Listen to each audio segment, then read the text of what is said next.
Voilà, c'est fini, enfin presque. Le CES de Las Vegas édition 2025 referme ses portes ce vendredi 10 janvier. Alors je vous propose un débrief du CES avec mon camarade Bruno Guglielminetti. Ce programme vous est proposé en partenariat avec FreePro, le meilleur de Free pour les entreprises, qui a choisi Monde Numérique pour vous faire vivre le CES 2025. Le débrief transatlantique au CES de Las Vegas édition 2025. Bruno Guglielminetti. Jérôme Colombin. Salut Bruno, nous sommes pour une fois, côte à côte en vrai, c'est pas de la visio. Et puis on est non seulement en audio dans ton podcast, ton carnet, et dans Monde Numérique, et même en vidéo sur nos chaînes YouTube respectives. Voilà. Je les invite pas nécessairement à courir, mais beaucoup plus à rester et nous écouter. Voilà, la vidéo, c'est juste pour mettre un peu de convivialité. Si vous nous regardez, salut, vous voyez, vous apercevez derrière nous un petit bout du CES, on s'est un peu caché comme ça. Il faut être honnête, il faut dire que tu voulais absolument que je tienne dans mes mains le microphone de Monde Numérique. Bruno, tu as fait une erreur, tu as oublié ta bonnette Mon Carnet, donc nous avons des bonnettes de micro Monde Numérique. On aurait pu faire les deux, c'est du full Monde Numérique. Ah oui. Bon, ce CES 2025, évidemment, on ne pouvait pas passer à côté, et évidemment, on ne va parler que de ça. Ouais. On arpente les allées depuis plusieurs jours, Ouais. et la question que je vais te poser, tu t'en doutes. IA ou pas IA? Il y a ou il y a pas il y a. Là, je suis sûr qu'on va fâcher certains de tes auditeurs et je m'en excuse en avance. Mais Pourquoi donc? parce que c'est difficile de ne pas parler d'intelligence artificielle dans cette édition 2025. C'est partout. C'est la thématique majeure, Oui. clairement, sous des formes très diverses. Oui. C'est ça qui est intéressant. Et je ne sais pas si tu as remarqué, mais l'an dernier, on commençait à avoir de l'intelligence artificielle, mais on en parlait. Ouais. Mais cette année, systématiquement, dans presque tous les produits que j'ai vus, d'un certain format, l'IA est embarquée là-dedans. Elle est embarquée, mais ce qui est intéressant, c'est que moi, je suis assez prudent. Il faudrait pas que ce soit l'IA pour l'IA. Et quelquefois, c'est un peu ça. Oui. Et c'est assez paradoxal parce que la thématique du salon et la volonté des organisateurs cette année, tu sais, c'est human-centric, ou user-centric, c'est-à-dire vraiment la tech, mais au service des utilisateurs. Et quelquefois, c'est pas ça. Mais c'est intéressant que tu dises ça parce que moi, je le sens pas au niveau du salon. Ouais. Mais je le sens au niveau des thématiques abordées dans les conférences. OK. Cette année, contrairement à d'autres éditions, je m'en suis tapé des conférences. Vas-y, qu'est-ce que tu as retenu alors? Je pense que le meilleur exemple, c'est la conférence du grand patron de Delta Airlines cette semaine, qui nous présentait sa vision de l'aviation de demain, mais qui commence aujourd'hui, et où ils utilisent vraiment l'IA à fond. Et puis, je te rassure, dans les avions, ça fait un moment que ça existe, là. Ouais. Mais pour s'assurer... Mais c'est pas de l'IA générative, rassure-moi, c'est pas celle qui hallucine, hein. Oui, nous allons atterrir ici, mais il n'y a pas de piste. Oups. Hallucination. Non, la raison pour laquelle Delta Airlines veut utiliser l'IA, c'est pour améliorer l'expérience utilisateur. Et donc, maintenant, c'est de créer... D'ailleurs, ils parlent de leur concierge Delta ou le Delta Concierge. Et ça veut dire que ça te prend chez toi, avant que tu partes, là, pour vérifier si tu as tout ce que tu veux. Ouais. Bagage, et ça te rend jusqu'à destination. Et tout le long de ton cheminement, comme un idiot... Ça s'adapte, en fait, à tes besoins, à ce que tu fais. Tu regardes ton téléphone et le Delta Concierge, et lui, en temps réel, te donne l'information que tu pourrais avoir besoin. Ouais, c'est intéressant. Et il apprend. Donc, si toi, tu es hyper parano, tu veux toujours savoir il te reste combien de temps avant d'arriver, c'est l'information qu'il faut te donner en premier. Mais si pour toi, c'est d'avoir des bonnes adresses à ta destination, presque, une fois que tu as les fesses assis dans ton siège, il va commencer à te proposer des idées d'endroits à aller quand tu vas arriver. Ouais. Alors, c'est vraiment... Oui, bon, OK. Moi, je suis pas très client de ça. Tu vois, l'appli de la compagnie aérienne qui te dit ce que tu dois visiter quand tu arrives à New York ou à Montréal. Franchement, si tu vas là-bas, tu y as déjà pensé un peu avant. T'attends pas c'est pas le truc principal. Mais bon, je veux bien. Why not? Si tu veux. De toute façon, c'est le principe d'un concierge dans un hôtel. Souvent, tu n'auras jamais affaire avec lui. Et quand tu en as besoin, il est là. Moi, ce qui m'a vraiment, vraiment le plus frappé, je pense que c'est l'annonce majeure de ce CES 2025. C'est l'annonce de NVIDIA. Oui. C'est Nvidia, géant mondial maintenant, enfin le géant de l'IA, c'est dans Quoi, 92% du marché. ouais, dans la ruée vers l'or de l'intelligence artificielle, c'est celui qui vend les pelles et les pioches. Donc c'est celui qui s'enrichit le plus. Il vend les cartes graphiques, il vend les processeurs pour faire des calculs. Ils ont donc dévoilé leur nouvelle gamme de cartes graphiques basée sur une architecture, on va pas rentrer dans les détails, mais Blackwell, qui permet d'optimiser au maximum, de faire des cartes encore plus puissantes, un monstre de puissance. Et surtout, le clou du spectacle, c'est ce petit PC qu'ils ont dévoilé, plus petit qu'un Mac mini, qui va coûter $3,000 et qui est un monstre de puissance, c'est un data center sur ton bureau, c'est un pétaflop, ça peut faire tourner des IA à 200 milliards de paramètres, c'est monstrueux. Ça, je t'entendais parler de ça à la télé chez François Sorel cette semaine, mais il y a un modèle qui est moins cher, qui est $599 et qui a autant de puissance. Je pense qu'il peut faire rouler une IA qui a 200 milliards de paramètres. Ouais. Donc, tu sais, c'est quelque chose...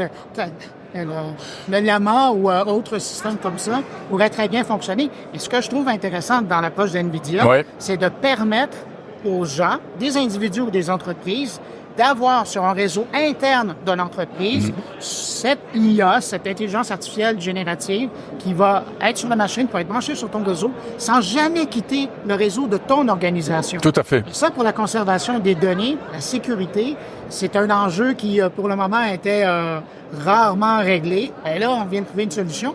Puis avec la formule du $600, là, moi, j'ai bien l'impression qu'il y a bien des gens qui vont commencer à regarder de ce côté-là. Ouais. Ça peut faire PC et qu'il y a peut-être des foyers, il y a une génération qui est de jeunes développeurs qui vont peut-être décider, plutôt qu'avoir un Mac, plutôt qu'avoir un PC, ils vont aller avec ça. D'avoir une machine comme ça. Et alors ça, ce serait un game changer. Parce que Nvidia, que par ailleurs on attend un peu comme concurrent de ARM dans l'univers Windows en fait, eh bien il prendrait une voie détournée pour arriver. Alors ça là, c'est comme de passer dans le monde de la téléphonie quand il y avait des régions qui étaient encore mal, je pense des exemples en France, au Canada, des endroits qui étaient mal desservis par la téléphonie classique, et du jour au lendemain ils viennent t'installer une antenne cellulaire. C'est ça. Wow, on vient de changer la partie. Mais c'est ça qu'ils sont en train de faire. C'est exactement ça. Non, c'est non. Alors ça veut pas dire, c'est pas des machines qu'on va acheter nous. On est d'accord. Pas tout de suite, mais c'est pour les développeurs, les chercheurs, des étudiants, des étudiants fortunés, on va dire des universités, des écoles, etc., des entreprises bien sûr. C'est ton petit data center à toi pour pas cher. Et ça sert à quoi? Ça sert à entraîner les modèles d'intelligence artificielle et ensuite à les faire fonctionner, puisque c'est toujours en 2 étapes, les LLM. Donc c'est vraiment un truc super important. J'en discutais un petit peu avec des gens qui sont des développeurs qui sont là-dedans. Ils disent en plus avec ce qui est en train d'arriver, qui est les agents d'IA. C'est là où j'allais. Voilà, c'est ça, les agents d'IA, c'est-à-dire ces espèces d'IA encore plus puissantes qui pourront prendre la main sur nos ordis pour faire des choses à notre place, aller cliquer. Qui vont accomplir des tâches. Tout à fait. Et bout de signal dans certains cas. Donc ça permettra de les entraîner. Voilà, je pense que c'est vraiment le truc. C'était la conférence la plus attendue, la conférence d'NVIDIA. Là-dedans, moi, est-ce que tu avais vu la présentation de LG? Cette année, là? Oui, cette année. Non, je l'ai pas vue, celle-là. Je sais que tu étais au kiosque, mais raconte-moi. J'ai été voir la présentation et je veux dire que c'était bien ce que j'ai vu, mais j'ai été un peu, c'est pour te dire comment on est rendu difficile, j'ai été un peu déçu par la latence de leur IA générative en mode de voix de synthèse. On est habitué maintenant à des temps de réponse qui sont vraiment là. Je pense à Gemini, je pense évidemment à ChatGPT en mode vocal. Là, on est dans la vitesse, le temps de réponse presque humain. Bien sûr. Avec le dernier ChatGPT, c'est incroyable. Lors de la démo très LG, j'avais l'impression de voir une démo de Siri il y a 8 ans en disant « Oh oui, il fait beau aujourd'hui ». Voici les réponses que j'ai trouvées sur le web. Oui, exactement. Oui, mais ça prenait un temps avant qu'il réponde. Ouais. Et là, je me disais, mais ça va pas. Ça va pas. Dans la démo, ils se sont plantés en disant... Mais c'est des fabricants de télé. Oui. Pour eux, c'est un nouvel univers. Oui, mais alors, ils ont des gros moyens, mais quand même. Il y a des trucs comme ça. Mais ce qui est intéressant, c'est leur vision de l'IA partout qui est avec nous 24 heures sur 24. Écoute, dans la présentation, tu vois même l'IA qui, au lever du parent, dit pendant la nuit, j'ai remarqué que le petit Jérôme faisait de la fièvre. Ouais. Ah bah tu crois pas si bien dire en ce moment, tiens. Justement. Ouais, voilà. Permets-moi de... Ouais. Non, j'ai pas de fièvre, mais... Mais donc, ils ont joué avec la température, que ce soit plus agréable avec lui. Et vous devriez peut-être regarder quand il va se réveiller, comment il va. Ouais. Oh, c'est vrai. Il y a un petit côté presque intrusif de l'IA.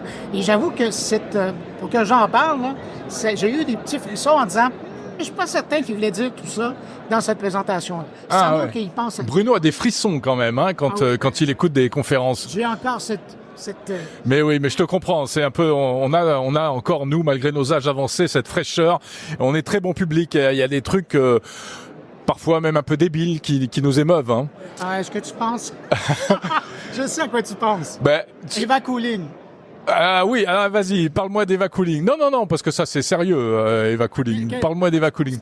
Moi, je pensais à ces petites peluches là, ces machins. Ça, c'est les repettes, ouais, les repettes. Ben, ça c'est intéressant. Tu vois, si j'avais à miser sur un cheval pour Noël 2025... C'est pas un cheval ou un chien ou un chat. Un robot. Ouais. Moi, j'avoue que les repettes est moi aussi. Un bon gagnant. Ouais. Pourtant, c'est nul. Enfin, on s'entend sur une petite boule. Voilà, vas-y, explique. Qui a des senseurs et qui, à la fois, reconnaît les gens qui sont devant lui, reconnaissent les mouvements de la main et puis apprennent des utilisateurs des comportements. Mais ça, je vais dire, écoute, je me souviens il y a 15 ans, 20 ans, je me souviens j'avais ramené ça du CES à la télé et tout le monde avait capoté à la télé. C'était un robot, un dinosaure. Qui était là, je me souviens plus comment il s'appelait, et je le flattais sur le plateau de télé. Ah oui, donc ça existait déjà, ces trucs-là, bien sûr. Mais là, on est en train de lui donner une personnalité, de développer un persona. Et puis ils ont des looks un peu mignons, c'est des boules de poils, etc. Maintenant qu'on peut accrocher sur les sacs à main ou les sacs à dos. Ouais, c'est ça. Qui tournent le visage. On a l'impression que c'est des petits singes. Ouais. Puis c'est la folie furieuse en Asie. Et là, ils essaient d'importer ça ici. Et ça va marcher parce que ça coûte pas cher, hein, $70. Il y en a un, notamment le Kirumi, je crois, $70. Et moi, ce qui me fait penser que ça va marcher aussi, j'ai envoyé sur les réseaux sociaux une petite vidéo, mais très courte. Mon succès, toi. De ce truc-là, sans commentaire, sans rien. Mais j'ai jamais fait un score pareil. Je suis à près de 500 000 vues sur cette vidéo. Mais il y a rien. On voit juste des petits bidules. Et les gens sont là dans toutes les langues. Mais c'est quoi? Mais où est-ce qu'on l'achète? Etc. Donc ça va cartonner, c'est sûr. Des choses plus sérieuses. Qui voulait absolument mentionner le fait que je t'ai vu en hologramme. Je t'ai vu aussi en hologramme, c'est vrai, ça c'était sympa. Ça c'est assez fantastique. Oui, ça fait 2 ans au moins que je le vois le système et de vivre l'expérience holographique. Là, on est très près de ça. Là. C'est une boîte hollandaise qui fait ça. Et quand on dit hologramme, c'est-à-dire que on est debout devant un appareil photo connecté à un ordinateur et à l'autre bout, éventuellement à des milliers de kilomètres, les gens sont face à une boîte. Alors, c'est un peu curieux, mais c'est ça. Pour le moment, c'est une boîte. Voilà, c'est ça. C'est une boîte et on a l'impression que la personne est dans la boîte. Et c'est comme une boîte téléphonique. Oui, une cabine téléphonique, c'est ça. Et en fait, ça apporte quoi? C'est de la visio plus. Parce que il y a la 3D, parce que vraiment, tu as un sentiment de présence extraordinaire. Et cette boîte néerlandaise, elle est en train de développer ça, notamment pour le secteur médical, pour faire de la téléconsultation et de manière avec un peu plus si tu veux, un peu plus d'humain. Parce que c'est vrai que la téléconsultation, t'es malade, t'es une personne âgée, et puis le médecin, le seul rapport avec le médecin que t'as, c'est une petite fenêtre Zoom, c'est déprimant. Et là, t'as un peu plus d'empathie, on peut montrer des choses, on est à 2 doigts de pouvoir se toucher, et c'est assez impressionnant. Et on a nos vidéos sur les réseaux, faut aller voir. Mais non, moi je trouvais ça intéressant de finalement le voir, et on se dit, si c'est possible maintenant de cette façon-là, je pense dans 1 an, 2 ans, on va le voir. À la maison. Oui, exactement. Ouais, mais tu as raison, ce truc-là, c'était il y avait eu Volodymyr Zelensky, le président ukrainien, qui était apparu dans le comme ça. Mais parce qu'il y avait une ou 2 boîtes qui faisaient ça, mais c'était très cher. Et là, ça se démocratise aussi pour faire de la communication interne dans les entreprises, etc. Ça, c'est pas mal du tout. Ouais. Non, il y a plein de bonnes choses. Moi, mon coup de cœur, écoute, il est beaucoup plus terre à terre. Mais alors vraiment, c'est le mot, c'est terre à terre. C'est un aspirateur. Ah ouais, mais Pour les vrais fainéants, c'est un aspirateur robot. Les aspirateurs robots, c'est séduisant et en même temps, c'est très décevant parce que. Tu as à la maison? Oui, j'en ai un, mais j'ai aussi. Est-ce qu'il lave ou il fait que? Non, il fait que aspirer. Et en plus, il est un peu vieux, le pauvre, donc il est un peu kakoshim, il oublie, il voit pas tout, etc. Mais il y avait un gros problème avec les aspirateurs robots. Au début, il y avait les fils électriques ou les fils de tapis, et ça passait pas. Maintenant, c'est bon. Ils ont réglé ce problème-là, et ça, ils le gèrent bien. Et l'étape d'après, c'était le truc qui traîne. La paire de chaussettes, le machin, etc. Et bien là, c'est l'aspirateur robot avec un bras robotique sur le dessus qui sort et qui va ramasser la chaussette et qui va la mettre dans un panier. Bon, ça dit, s'il vient faire ça dans la chambre de ma fille, il va y passer la journée et je pense qu'il va vider ses batteries avant d'arriver au bout. Non, ça suffira pas. Mais c'est quand même déjà un premier pas. C'est Roborock, c'est une grande marque chinoise d'aspirateur robot qui fait ça. Et toi, t'as un autre coup de cœur? Notre rencontre en vrai. Ouais, certes. Écoute, coup de cœur partagé, c'est certain, mais encore. Moi, c'est important d'avoir cette possibilité de s'en fourrer.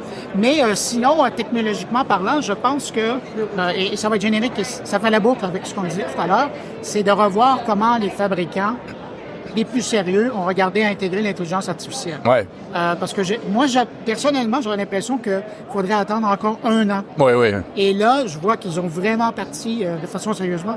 On s'entend. Il y en a que c'est que pour la boutique. Il y en a, c'est gadget. Ouais. Moi, je trouve que le problème, c'est qu'il y a quand même même des constructeurs télé ou autres qui intègrent ça, mais c'est vraiment histoire de dire, bon, les mecs, on a l'IA, qu'est-ce qu'on pourrait faire pour faire parler de nous? On met de l'IA. Et en fait, ça répond pas vraiment à un besoin, ou ça ne répond pas bien aux besoins, à la question posée, genre trouver facilement des films à regarder le soir chez soi, ça reste encore une tannée, il faut passer des heures à zapper dans tous les sens. Alors oui, la recommandation, elle est pas optimale, puis voilà. Mais... Sur la plupart des services maintenant, tu l'as, Amazon offre recule. Oui, tu l'as plateforme par plateforme. Et c'est ça le vrai problème, c'est que tout est en silo. Et il faudra arriver à créer de la transversalité, mais on rentre dans des préoccupations commerciales qui sont insolubles, parce que chacun tire la couverture à soi. Juste, moi, j'ai encore un autre coup de cœur, si tu me permets. C'est la cuillère qui te donne l'impression de manger salé. Alors, ça fallait le faire. C'est très malin, parce que vous savez qu'il faut pas mettre trop de sel dans les aliments, c'est pas bon pour la santé. Mais quand on a l'habitude de manger salé, eh bien, on abuse. Et bien là, c'est une cuillère qui va envoyer des petites décharges électriques. Et comme on sait que quand on met une pile sur la langue, ça fait un petit goût un petit peu salé, eh bien ça simule l'équivalent du sel à chaque bouchée. Et donc ça évite de mettre du sel, mais on a quand même la satisfaction de manger un plat salé. C'est super malin. Tu vois, moi, je trouve ça bien, mais j'ai quand même peur. Après, c'est la première histoire d'électrocuter par sa cuillère. Parce qu'il y a une décharge. Je pense qu'il faut pas la brancher. Il faut la manger. Il faut s'en servir quand elle est débranchée. Il faut débrancher. Non, puis après, c'est pas la panacée parce que il faut les recharger. À mon avis, ça ne doit pas passer au lave-vaisselle, etc. Mais quand même. Et tu vois, tu parles de trucs comme ça. Puis on parlait d'intégration. Pour certains, ça fait gadget, mais je pense, et là, c'est pas un des grands joueurs. Probablement que l'année prochaine, c'est un des grands joueurs qui va le reprendre, en faisant la question d'entreprise, dont j'oublie le nom d'ailleurs, mais c'est de voir, il y a un fabricant qui est européen et qui a intégré l'intelligence artificielle pour évaluer et gérer le contenu des frigos. Et donc, lui, en temps réel, calcule la température, et il fait des spot checks sur les différents sites de la viande. Pas vraiment c'était des légumes, mais de la viande ou des choses qui pourraient être périssables dans le frigo. Et vérifie la température de ces éléments. Ça existe déjà, hein. C'est non, à la température. Oui. Non, aujourd'hui, ils savent lire les dates de péremption pour certains, etc. Mais là, on parle vraiment d'être capable de... Ouais, OK. Et je parlais avec le responsable de cette entreprise-là, et il me disait qu'on peut gagner entre 1 et 2 jours sur le prolongement de vie d'un produit. Ça, c'est pas banal. Aujourd'hui, on sait que tout coûte encore plus cher quand on va faire l'épicerie. Si on peut c'est les produits un petit peu plus longtemps. C'est cool. C'est un exemple de l'utilisation intelligente. Intelligente de l'intelligence. Ouais. C'est brillant. Ouais. Bon, Bruno, on pourrait y passer des heures, évidemment, hein. Donc, il faut aller écouter nos podcasts respectifs, voir ce qu'on a publié sur les réseaux sociaux. Juste avant de conclure, parlons un peu boutique. Non, mais je pense que c'est amusant aussi de raconter aux gens qui nous écoutent comment on travaille sur ce CES, et notamment au point de vue équipement, matériel, etc. Comment tu fais, toi? Moi, je vais faire simple. Oui. J'ai que mon téléphone. Que ton téléphone? J'ai amené que mon téléphone. Alors, je fais des photos, je fais de la vidéo, je fais D'accord. la prise de son avec mon téléphone. J'ai rien d'autre. Et même quand je faisais des... Pas de micro. Non, mais cette semaine, quand je faisais des directs avec les télés canadiennes, Ouais. je mettais mes oreillettes. Et Tout bête. côté, et puis j'étais en communication avec eux. Ah ouais. T'imagines un studio de télé comme ça, puis je te disais comment j'ai bien amené. Je prenais le téléphone et je l'apportais sur le bord d'un comptoir dans la chambre où je suis, et ça faisait ça. J'ai battu...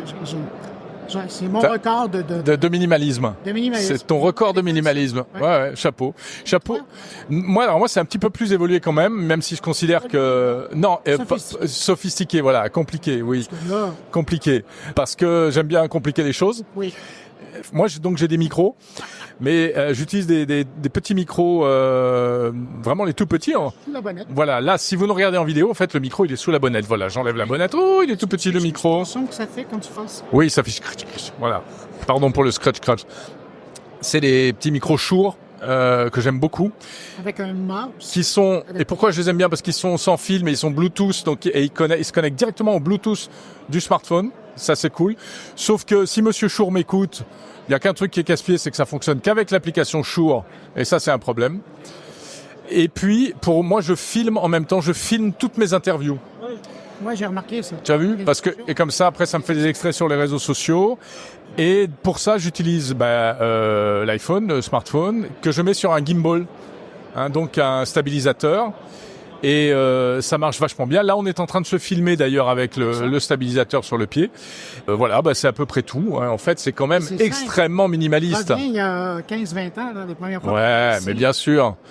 Il y avait 2 valises de matériel. Ouais, exactement. Et puis là, on est, alors pour tout vous dire, mais on peut pas, après, il faut pas comparer. Là, on est à 2 pas du studio de BFM Business et BFM TV, dont on sort d'ailleurs. On était avec François il y a quelques minutes. Et ils ont, alors eux, c'est la grosse artillerie, ils sont 10, ils ont des cams. Mais c'est un studio de télé, voilà. Hein. Nous, on a un plan fixe, c'est pas comparable, évidemment. D'ailleurs, les techniciens des mises en onde nous regardent bizarrement. Bizarrement. Mais qu'est-ce qu'ils font, les comiques? Non, c'est pas vrai. On peut faire des trucs fantastiques. Mais voilà, donc c'est quand même impressionnant ce qu'on arrive à faire avec des. Alors après, tout n'est pas parfait parce que toutes ces petites choses sont fragiles. Tu perds vite la connexion, t'as plus de batterie, t'as le truc qui se dérègle, etc. C'est du semi-pro, c'est du pro, c'est du semi-professionnel. Sauf que c'est quand même fascinant de voir C'est génial. à faire Exactement. avec ce matériel-là. Ouais. Et moi, l'année dernière, j'avais un câble, là, j'avais un fil. Ouais. Je me disais, tu vois, ça c'est la vieille école. Ouais, hors du filaire, point de salut. Et puis finalement, ça marche très bien, on sans fil et c'est impeccable. Bon, voilà.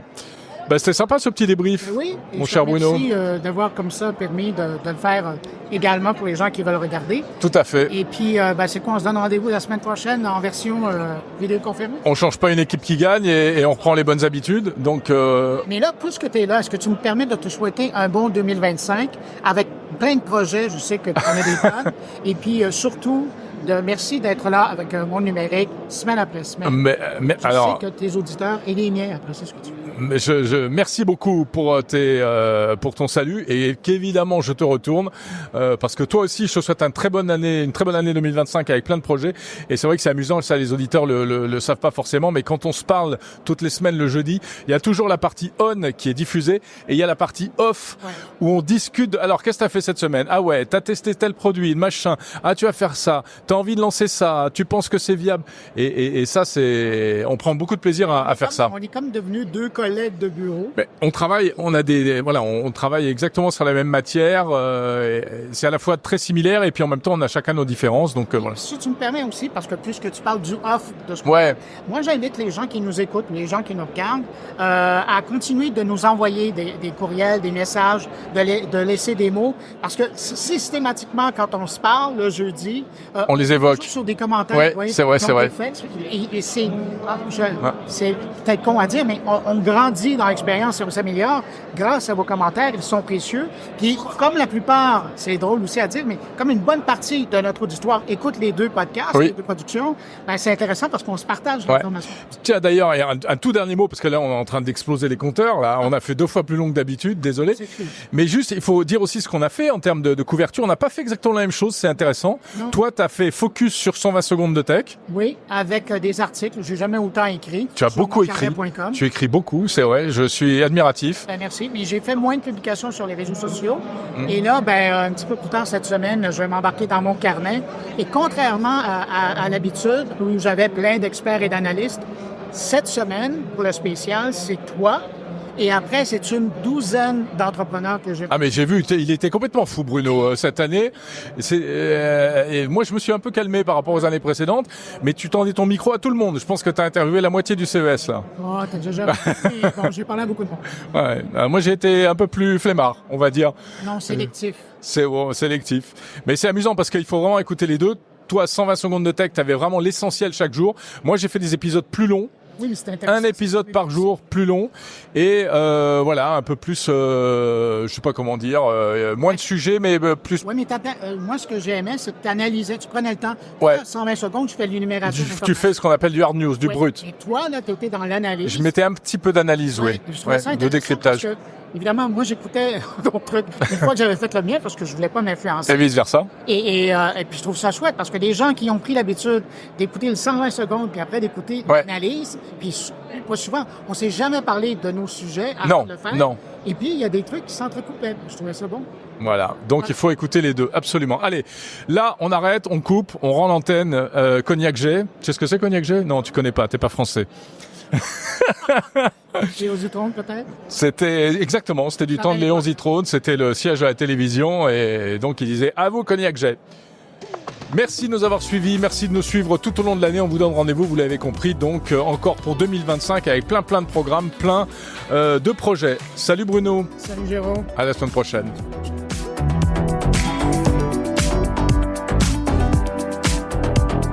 Voilà, j'espère que cette série spéciale CES 2025 vous a plu. Si vous avez raté les épisodes précédents, il n'est pas trop tard pour aller les écouter. 5 numéros spéciaux consacrés à cet événement exceptionnel. Demain, samedi, c'est l'hebdo. Si vous êtes habitué de ce podcast, vous le savez, chaque samedi, l'hebdo, 50 minutes de news et d'interviews. Un hebdo qui sera évidemment quasi entièrement consacré au CES de Las Vegas. Cette série spéciale vous était proposée en partenariat avec Free Pro, le meilleur de Free pour les entreprises. Salut, à demain.